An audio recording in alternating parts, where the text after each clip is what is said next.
Hello friends, welcome to more creative. दोस्तों, आज 9 फरवरी दिन सोमवार है, वह हिंदी महीना फाग और कृष्ण पक्ष की अष्टमी है। तो चलिए शुरू करते हैं आज की बड़ी खबरें। यदि आपको वीडियो पसंद आए तो लाइक ज़रूर करिएगा और आप हमें प्रदेश के किस जिले से देख रहे हैं कमेंट बॉक्स में ज़रूर बताइएगा। दोस्तों, खबरें पूरी पाने के लिए वीडियो अंत तक ज़रूर देखिए और यदि आप चैनल पर नए हैं तो चैनल को सब्सक्राइब करना ना भूलें। दोस्तों, केंद्रीय कृषि मंत्री शिवराज सिंह चौहान ने किया है बड़ा ऐलान के तहत उन्होंने कहा कि देश को दाल उत्पादन में आत्मनिर्भर बनाना है। इसलिए उन्होंने कहा कि देश भर में 1000 नई दाल मिलें स्थापित की जाएगी, जिनमें से मध्य प्रदेश में 55 दाल मिलें लगेंगी। सरकार ने न्यूनतम समर्थन मूल्य पर खरीद की प्रतिबद्धता को दोहराते हुए कहा कि तुअर का समर्थन मूल्य 8000 रुपये प्रति कुंटल रहेगा, उड़द का 7800 रुपये प्रति कुंटल रहेगा, चने का 5875 रुपये रहेगा और मसूर का 7000 रुपये प्रति कुंटल रहेगा। अब बीज से लेकर बाजार तक किसानों की चिंता सरकार करेगी। वहीं शिवराज सिंह चौहान ने कहा कि प्रधानमंत्री मोदी ने 27 देशों के साथ समझौता किया है, लेकिन किसानों के हितों से समझौता नहीं होने दिया है। अब लक्ष्य है कि देश में दालों का उत्पादन बढ़ाया जाए। उन्होंने फसल विविधीकरण पर जोर देते हुए कहा कि एक ही फसल बोने से जमीन भी थकती है और कीटों का प्रकोप बढ़ता है, इसलिए तरह तरह की फसलें लगाएं और जमीन को उपजाऊ बनाएं। कुल मिलाकर शिवराज सिंह चौहान का कहना है कि चना, उड़द, मूंग, तुअर इन सभी फसलों को लगाएं और देश को दालों में आत्मनिर्भर बनाएं।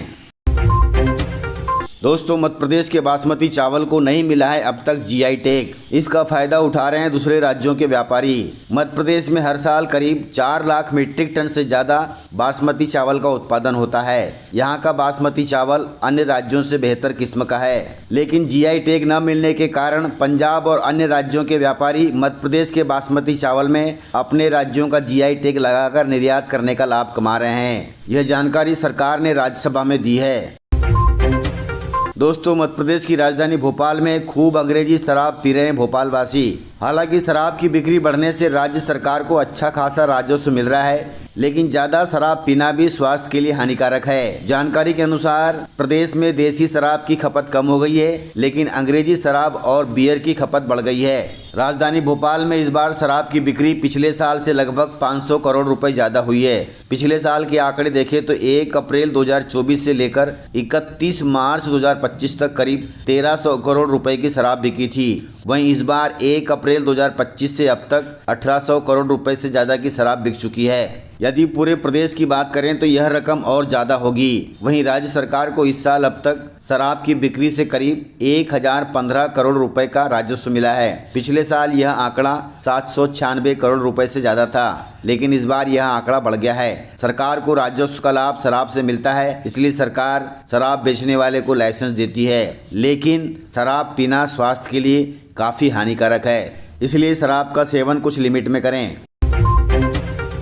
दोस्तों, प्रदेश में बेरोजगारी के मुद्दे पर सरकार और कांग्रेस आमने सामने आ गई है। मध्य प्रदेश में बेरोजगारी को लेकर सियासत तेज हो गई है। पूर्व सीएम कमलनाथ ने मुख्यमंत्री डॉक्टर मोहन यादव के उस बयान को खारिज कर दिया जिसमें उन्होंने प्रदेश में बेरोजगारी दर सबसे कम होने का दावा किया था। कमलनाथ जी ने कहा कि मध्य प्रदेश बेरोजगारी के मामले में देश में नंबर 1 है, वहीं सरकार सरासर झूठ बोल रही है। आगे कमलनाथ जी ने कहा कि प्रदेश का युवा रोजगार के लिए भटक रहा है, लोग परेशान हैं, महिलाओं पर अत्याचार बढ़ रहे हैं। ऐसे हालात में सरकार खुद की तारीफ कर रही है। कमलनाथ ने छिंदवाड़ा में मीडिया से कहा, इससे बड़ा झूठ और क्या हो सकता है। कुल मिलाकर बीजेपी जनता को मूर्ख समझती है। ऐसा कमलनाथ जी ने सरकार तथा बीजेपी के खिलाफ हमला बोला है। गाइस, मध्य प्रदेश को केंद्रीय गृह मंत्री अमित शाह देंगे 550 करोड़ रुपए की सौगात, जिससे सस्ते में मिलेगी अब प्रदेश को बिजली। दोस्तों, भारतीय विज्ञान शिक्षा एवं अनुसंधान संस्थान भोपाल में जल्द ही एक ऐसा रिसर्च पार्क तैयार किया जाएगा जहां भविष्य की बिजली तैयार करने के फार्मूले खोजे जाएंगे। 550 करोड़ रुपए की लागत से बनने वाले इस सोलर रिसर्च पार्क के लिए सरकार ने 52 एकड़ जमीन दे दी है। इस अनुसंधान केंद्र में वैज्ञानिक सिर्फ सोलर पैनल नहीं लगाएंगे, बल्कि यह समझेंगे कि पैनल से ज़्यादा बिजली कैसे बनाएं, बादलों तथा रात में ऊर्जा कैसे स्टोर हो और बिजली बिना नुकसान के घरों तक कैसे पहुंचे, इन सभी पर मंथन किया जाएगा। 13 फरवरी को केंद्रीय गृह मंत्री अमित शाह 550 करोड़ रुपए की इस परियोजना का भूमि पूजन करेंगे। इस परियोजना से भविष्य की बिजली तैयार करने पर शोध किया जाएगा, जिससे ऊर्जा क्षेत्र में बड़ा बदलाव आएगा।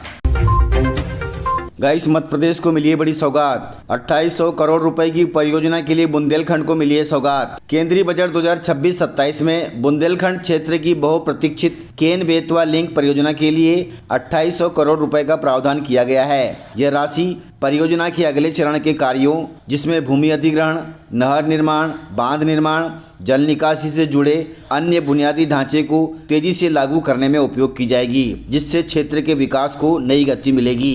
दोस्तों आपको बताते चले कि केन बेतवा लिंक परियोजना का उद्देश्य सूखे ग्रस्त बुंदेलखंड में पानी की निरंतर उपलब्धता सुनिश्चित कराना है। इसके तहत केन नदी के दौधन बांध से बेतवा नदी तक करीब 221 किलोमीटर लंबी लिंक नहर का निर्माण किया जाएगा, जिससे न केवल सिंचाई की क्षमता मजबूत होगी बल्कि पेयजल आपूर्ति भी सुनिश्चित होगी, जो कि बहुत अच्छी बात है।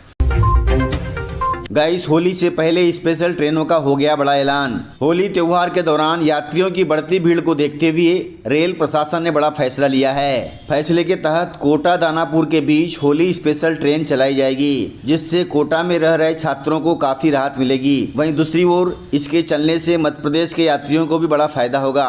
ये ट्रेन कुल 2-2 फेरे लगाएगी और पश्चिम मध्य रेलवे के सतना, मैहर आदि स्टेशनों से होकर गुजरेगी, जो कि बहुत अच्छी बात है।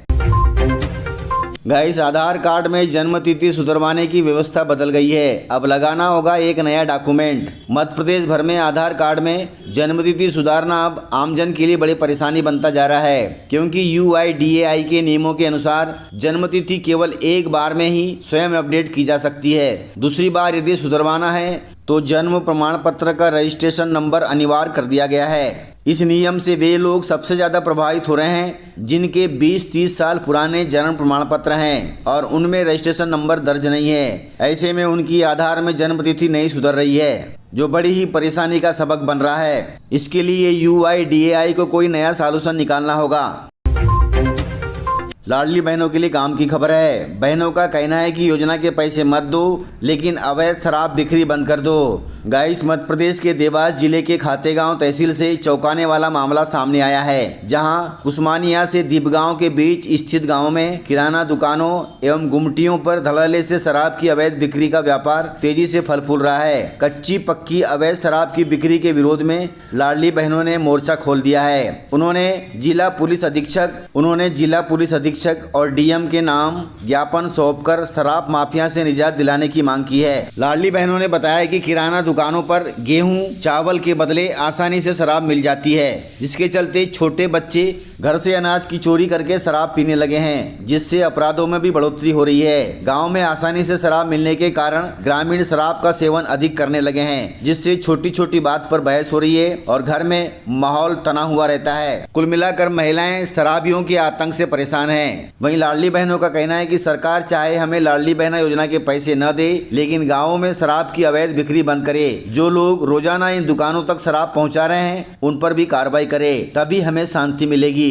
अन्यथा शराब के चक्कर में हमारा घर तबाह हो रहा है। इसके लिए शासन तथा प्रशासन को संज्ञान लेना होगा और यहाँ पर शराब की अवैध बिक्री बंद करनी होगी, ताकि महिलाओं के घर बने रहें। इस प्रकार से खबरें थी। यदि आपको खबरें पसंद आई हो तो वीडियो को लाइक, शेयर एंड सब्सक्राइब जरूर करें। तो मिलते हैं सर अगले वीडियो में, तब तक के लिए जय हिंद, जय भारत, जय MP।